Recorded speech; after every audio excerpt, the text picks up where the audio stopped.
मी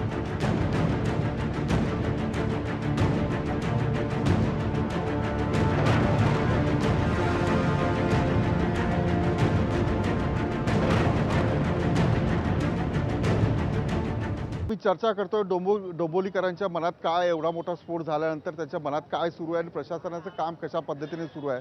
मी जेव्हा डोंबिवलीमध्ये सकाळी आलो त्यावेळेला ज्या ठिकाणी स्फोट झाला आहे ती जागा पाहिली, ती कंपनी पाहिली, त्याच्या आजूबाजूची घरं पाहिली। अक्षरशः घरांचे दरवाजे, शटर बिटर सगळं तुटलं होतं। लोकांच्या घरामध्ये ज्या भिंती आहेत त्याला तडे गेले होते। लोकांच्या शरीरामध्ये काचा आहेत असे तरुण माझ्या या कार्यक्रमात आहेत। महिलांच्या डोळ्याला इजा झाली ते या कार्यक्रमामध्ये आहे। लोकांना असं वाटतं की केमिकल झोनमधल्या कंपन्या ज्या आहेत त्या तुम्ही दूर केल्या पाहिजेत, त्या लांब नेल्या पाहिजे। आम्ही सहकार्य करायला तयार आहे, कुठल्या पक्षाचं नाव न घेता सगळ्या पक्षाला आम्ही सहकार्य करायला तयार आहे, अशा प्रकारचं या सगळ्या महिलांचं म्हणणं आहे। मी पुन्हा चर्चा करणार आहे की हे किती दिवसामध्ये शक्य होऊ शकतं, काय करायला पाहिजे। मला सांगा सचिन पोटेदी, तुमचं सरकार असताना अशा प्रकारची जी केमिकल झोन कंपन्याबाबत काय तुम्ही सत्तेत असताना काय योजना राबवल्या किंवा काय प्लॅन आहे याचा? नाही, मी तुम्हाला त्यावेळेसच सांगितलं की ज्यावेळेस माननीय मुख्यमंत्री पृथ्वीराज चव्हाण साहेब होते त्यावेळेस MIDC ही महानगरपालिकेतनं वगळून याच्यामधल्या ज्या धोकादायक किंवा संवेदनशील ज्या फॅक्टऱ्या होत्या त्या दुसरीकडे हलवण्याचा प्रयत्न त्यांनी ही चालू केली होती, पण ती झाली नाही। त्यानंतर सत्ता गेली। मी इथे काय कोणावर टीका करायला आलो नाही, सगळे माझे मित्रपक्ष आहेत। पण जी आमच्याकडनं चूक झाली, तुम्ही म्हणता आम्ही काय केलं नाही, ती चूक तुमच्याकडनं होऊ नये। मुख्यमंत्री ज्या तत्परतेने 6 तासात इथे आले, त्या तत्परतेने 6 महिन्यात जर ते ते डिसिजन घेऊ शकले तर आम्ही त्यांचं स्वागत करू। आम्ही विरोधक म्हणून आमच्याकडनं जी चूक झाली ती तुमच्या सरकारकडनं होऊ नये आणि नागरिकांसाठी आम्ही हे विरोधक म्हणून आम्ही नागरिकांच्या बाजूने बोलतोय, हे सत्ताधाऱ्यांनी लक्षात घेतलं पाहिजे। तुम्ही 60 वर्ष आम्ही काय केलं ठीक आहे ते काढू नका, पण आता तरी ही डोंबिवली सांस्कृतिक उपराजधानी म्हणून महाराष्ट्रामध्ये पुण्यानंतर ओळखली जायची, त्याच्यानंतर ती सर्वात प्रदूषित शहर म्हणून 2 नंबरची राज्यातली ओळखली जाऊ लागली। आणि मला वाटतं याच्यानंतर जर असंच स्फोट होत राहिले तर स्फोटकांचं शहर म्हणून डोंबिवली ओळखली जाऊ शकते येणाऱ्या भविष्य काळामध्ये महाराष्ट्रामध्ये। हे होऊ नये म्हणून मुख्यमंत्र्यांना मी सर्व पक्षाच्या वतीने विनंती करतो, ज्या तत्परतेने तुम्ही आला त्या तत्परतेने या MIDCतील ज्या धोकादायक फॅक्टऱ्या आहेत, ज्या संवेदनशील फॅक्टऱ्या आहेत, जी लोक इथली जीव मुठीत घेऊन रोज जगत आहेत, अशा लोकांना दिलासा देण्यासाठी तुम्ही कुठला तरी धोरणात्मक निर्णय लवकरात लवकर घेऊन या अतिसंवेदनशील कंपन्या या शहराच्या बाहेर। हा एक पर्याय झाला। मला हे सांगा की हा एक मोठा याला लॉंग प्रोसेस आहे, याला खूप वेळ लागणार आहे, पण अधिकारी काम करत नाहीत किंवा अधिकारी चुकीचं काम करतात। एखाद्या कंपनीमध्ये केमिकलचा साठा ठेवण्यापासून ते कुठल्या प्रकारचं केमिकल कुठं सोडलं पाहिजे याच्यावर नियंत्रण आहे। ही काय नियंत्रण पाळलं जात नाही किंवा हे पाळलं जात नाही, तर अशा अधिकाऱ्यांवर वचक ठेवण्यासाठी काय करायला पाहिजे? नॉर्म्स असतात, प्रत्येक कंपनीने फॉलो केले पाहिजेत। पेपरवर सगळे नॉर्म्स आहेत, A to Z पेपरवर सगळे नॉर्म्स आहेत, फॉलो काहीच होत नाही।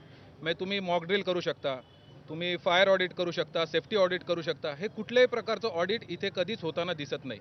म्हणजे ऑडिटच्या नावाखाली फक्त पेपरवर सही तो पांढऱ्याचा काळा केला जातो आणि सबमिट केला जातो, याच्या व्यतिरिक्त काय नाही। इथे बहुतांश कंपन्यांमध्ये फॅक्टऱ्यांमध्ये जे बॉयलर ऑपरेटर असतील किंवा इतर रिएक्टर ऑपरेटर असतील हे अनस्किल्ड लेबर आहेत। बेसिकली इथे स्किल्ड लेबरची आवश्यकता आहे। म्हणजे जे काम 25,000 रुपयामध्ये जो स्किल्ड लेबर करू शकतो तेच हे लोक 7-8 हजार 10 हजारामध्ये अनस्किल्ड लेबर तिकडे लावतात आणि त्याच्याकडून करून घेतात। हे ठीक आहे, चालतंय तेव्हा तोपर्यंत चालतोय, पण 365 दिवसातून एक दिवस असा होतो की त्या अनस्किल्ड लेबर करून एखादी चूक होते आणि मग त्याचे दुष्परिणाम काल जसा स्फोट झाला तसे आपल्याला भोगावे लागतात। मग यासाठी काय केलं पाहिजे? यासाठी जे फायर इन्स्पेक्टर, फॅक्टरी इन्स्पेक्टर्स असतात किंवा MPCBचे जे कोण अधिकारी आहेत त्यांनी स्ट्रिक्ट नॉर्म्स अप्लाय केले पाहिजेत, ते इम्प्लिमेंट केले पाहिजेत। कागदावर सगळं आहे पण त्याचं इम्प्लिमेंटेशन होत नाही। माझा मुद्दा तोच आहे। आपण आता बराच वेळ चर्चा केली की हे इम्प्लिमेंटेशनसाठी काय करायला पाहिजे, कारण तुमचं प्रेशर असल्याशिवाय शेवटी मतदान तुम्हाला मागायची आहे, त्या अधिकाऱ्यांना मागायची नाहीये। एकदा फक्त, आतापर्यंत कधीच झालं नाही ना। एकदा माझी यांना, जसं सचिन पोटे बोलले तसंच मी पण सांगतो, डोंबिवलीकर म्हणून आपण सांगतो, कल्याणकर म्हणून, एकदा फक्त ते MPCBचे आज या घटनेमध्ये दोषी आहेत ना, आपण सदोष मनुष्यवधाचा गुन्हा दाखल केला मालगाव, त्यांच्यावरती, पोलिसांवरती, MIDC वरती एकदा गुन्हा दाखल करा, सदोष मनुष्यवधाचा। जो कोण अधिकारी असेल XYZ त्याच्यावर गुन्हा दाखल करा, त्याला निलंबित करा कायमचा। त्याच्यानंतर जो अधिकारी येईल त्याच्यावरती तो धाक राहील, त्याच्यावर तो वचक राहील की उद्या इथे काय झालं, त्रास झाला तर आपली नोकरी जाऊ शकते, आपलं पुढचं आयुष्य धोक्यात येऊ शकतं, तेव्हाच हे स्ट्रीमलाईन होईल, अदरवाईज हे होणार नाही। आणि याच्यासाठी सरकार, मुख्यमंत्री जसं सांगितलं 6 तासात आले, आम्ही तुम्हाला 6 महिन्याचा अवधी देतो, 6 महिने पुरत नसतील आपण वर्षभराचं पण देऊ, हरकत नाही, परंतु त्याच्यावर वचक MPCB, MIDC आणि पोलीस या तुमच्या हातात आहेत. ती पण माणसंच आहेत, ती कोण परग्रहावरून आलेली लोक नाहीत, ती माणसंच आहेत. त्यांना तुम्ही कंट्रोल करू शकता. पूर्वी जसे गृहमंत्रीपद आज त्यांच्याचकडे आहे ना, मुख्यमंत्र्याकडे गृहमंत्रीपद आहे, त्यांनी ते कंट्रोल केलं पाहिजे, एवढीच आमची विनंती आहे. नाहीतर जन आंदोलनाशिवाय आम्हाला कुठलाच पर्याय, डोंबिवलीकर सर्वपक्षीय म्हणतोय, जन आंदोलनाशिवाय आम्हाला काय नाही. हे आम्ही काय बाहेर नाही राहत, आम्ही डोंबिवलीत राहतो. इकडचे स्थानिक नगरसेवक डोंबिवलीत राहतात, इथे त्यांचं घर आहे. मी इथे राहतो, सचिन कल्याणला राहतो. आम्ही सगळेच म्हणणार ना, भोपाळसारखं काय झालं तर. आम्ही काय वेगळे नाहीत. ते तुम्ही नागरिकांचं घेता, आम्ही नेत्यांचं, नेते मंडळीचं घेता, आम्ही पण मारणार त्यांच्याबरोबर. सदोष मनुष्यवधाचा गुन्हा दाखल होत नाही तोपर्यंत अधिकाऱ्यांवर वचक राहणार नाही. आता जबाबदारी तुमची, सेना भाजपची आहे. तुम्ही गांभीर्याने जर हा मुद्दा लावून धरला तर कदाचित ही कारवाई होऊ शकते. नक्कीच लावून धरणार आहोत. मुख्यमंत्र्यांनी आश्वासन दिलेलं आहे, जे दोषी असतील त्यांच्यावरती कडक कारवाई नाही, होईल. ही कारवाई झाली, ही चौकशी झाली. नाही, ही चौकशी झाली. एखादी चौकशी होणं आणि गुन्हा दाखल होणं यात फरक आहे. जसं यांनी मुद्दा उपस्थित केला की वचक कसा राहील. हो, गुन्हा दाखल करायला आम्ही भाग पाडू नक्कीच त्यांना. आम्ही त्याच्यावरती नक्की प्रेशर बनवू. पालकमंत्री असतील यांना विनंती करू. विनंती बोलण्यापेक्षा नागरिकांच्या वतीने आम्ही सांगू की यांच्या मनुष्यवधाचा गुन्हा दाखल करावा. तोपर्यंत संवेदनशील ज्या फॅक्टरी आहेत तिथे इन्स्पेक्शन झालं पाहिजे. तिथे असलेले औद्योगिक जो सुरक्षा विभाग जी ही सगळी पडताळणी करत असते, त्या विभागाला त्वरित कार्यान्वित करून अशा ज्या धोकादायक कंपन्या आहेत त्या कंपनीमध्ये सर्वे केले पाहिजे, सर्वेक्षण केलं पाहिजे की तिथे सर्वे करणारे अधिकारी नीट सर्वे करत नाही ना, त्याला काय करायला. नाही, जे अधिकारी असतील किंवा अशी घटना घडल्यानंतर काय झालं, काय केलं पाहिजे? पोटेजी जे सर्वेक्षण होतं, जे तपासणी होतं ती व्यवस्थित होत नाही म्हणून असे प्रकार होतात ना. ते आता कार्यान्वित परत केलं पाहिजे. 6 महिने तर ह्या कंपन्या हलवण्यासाठी 6 महिने, पण जे आपल्या हातात आहे सध्या जो विभाग आहे, जो आतापर्यंत झोपलेला आहे, औद्योगिक सुरक्षा विभाग, त्याला तरी कार्यान्वित करून आत्ताच्या आत्ता ज्या कंपन्या नियमबाह्य जे काही करत असतील, मग तो स्फोटकाचा साठा असेल किंवा त्यांचा जो मार्जिन स्पेस आहे त्याच्यामध्ये त्यांनी कन्स्ट्रक्शन काही केलेलं असेल. आता हा जो बॉयलर किंवा जो स्फोट झाला तो मार्जिन एरियामध्ये बनवलेला होता, म्हणजे तो इलिगल होता. ज्या कंपन्यांनी मार्जिन एरियामध्ये कामं केलेली आहेत अशी अनधिकृत बॉयलरची आणि किंवा स्ट्रक्चरची, ते त्वरित तोडून टाकले पाहिजेत. ज्या कंपन्यांनी इलिगल साठा जो रासायनिक असेल, केमिकलचा वायूचा असेल, तो त्वरित त्यांनी आत्ताच्या आता सीलबंद केला पाहिजे. आणि जेवढी परमिशन आहे, जसे मनोज घरत म्हणले, जे नॉर्म्स आहेत त्या नॉर्म्सप्रमाणे सर्व कंपन्या काम करतायत का नाही ते बघितलं पाहिजे. तरच या पुढील 6 महिन्यात काही ना काही सर्व पक्ष आम्ही जन आंदोलन करणार. डोंबिवली, कल्याण डोंबिवली शहराच्या वतीने ना, म्हणजे सत्ता आमची असो तरी पण आपण नागरिकांच्या वतीने सांगतो, सत्ता कोणाची असू दे, हे नागरिकांचा विषय.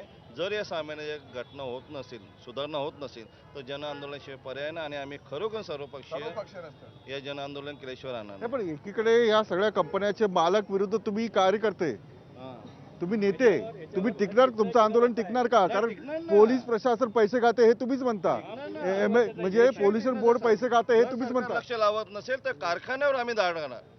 हे सर्व लोकांना आम्ही घेऊन त्या कारखान्यावर जाणार आणि बंद पाडायला भाग पडू. जर सरकार लक्ष लावत नसेल, सरकार कोणाचं आमचं आहे आम्हाला मान्य आहे, पण मुख्यमंत्री असतील, सुभाष देसाई साहेब असतील, पालकमंत्री जातीने लक्ष लावणार आहेत. त्यांना आमची विनंती आहे की यांच्यावर मनुष्यवधाचा गुन्हा दाखल करावा. कोणावर?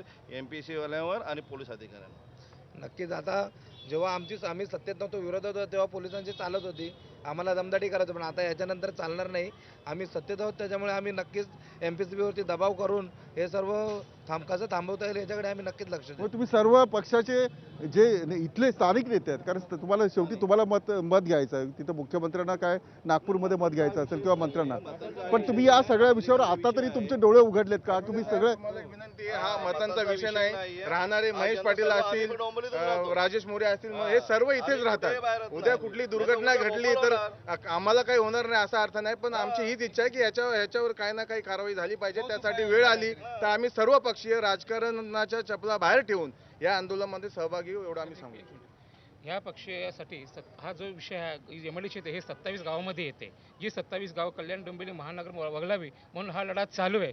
सन्माननीय मुख्यमंत्र्यांनी आम्हाला आधीच शब्द दिलेला आहे, म्हणजे मागे. त्याच्यामुळे आम्ही संघर्ष समिती त्याच्यातून मागे हटवलेलं नाही. आणि या प्रसंगी सुद्धा आम्ही शहरातले समजा सगळे नगरसेवक मित्र आहेतच, आमचे अध्यक्षसुद्धा संघर्ष समिती उपस्थित आहेत. जर अशा प्रकारच्या घटना घडल्या सर्व पक्षाच्या वतीनं हा आम्ही मगाशीच म्हटलेलं की लढा दिला जाईल. पण आम्हाला खात्री आहे की सन्माननीय मुख्यमंत्री हे 27 गावात निघण्यासाठी पण प्रयत्न करतील आणि डोंबिवलीच्या या ज्वलंत प्रश्नाचं जे काल घडलं तिथे सुद्धा लक्ष देतील. आणि जर उद्या लक्ष नाही दिलं तर सर्व पक्षीय समिती व आमचे सर्व मित्र सर्व बिलकुल. आणि हा लढा सर्व पक्षांनी एकत्र येऊन केल्याशिवाय पूर्ण होणार नाही. मी अत्यंत महत्त्वाचा आता समारोप करतो, कार्यक्रमाचा समारोप मला केला पाहिजे. जर शाळा सुरू असती तर काय चित्र असतं? 11, 11:30चा सुमार आहे. सचिन पोटे असतील किंवा सगळे हे महेश पाटील यांचे नातेवाईक त्यावेळेला त्या रस्त्यावरून जात असतील तर काय चित्र पाहायला मिळालं असतं? माझा प्रश्न असा आहे की केमिकल कंपन्या स्थलांतरित करण्यासाठी खूप वेळ लागेल, पण या सगळ्यांनी जो मुद्दा उपस्थित केला आहे की इन्स्पेक्शन चांगलं झालं पाहिजे, ते व्यवस्थित झालं पाहिजे, पोलिसांचा जो कंट्रोल आहे तो कायम राहिला पाहिजे, तर लोकांना दिलासा मिळू शकेल. लॉंग टर्मच्या प्रोसेसमध्ये दिलासा मिळणं वेळ लागेल, पण या छोट्या छोट्या गोष्टी जरी सरकारने केल्या तर कदाचित हे सगळे लोक जे आहेत, हे सगळे रहिवासी जे आहेत ते दहशतीच्या भीतीतून बाहेर येतील. मुख्यमंत्र्यांनी इथे भेट दिलेली आहे. आता बघायचं की मुख्यमंत्र्यांचे आदेश कुठल्या प्रकारे अंमलबजावणीमध्ये जात आहेत. मी कार्यक्रम इथेच थांबवतो. आपण पाहता जय महाराष्ट्र, थेट अचूक बिनधास्त.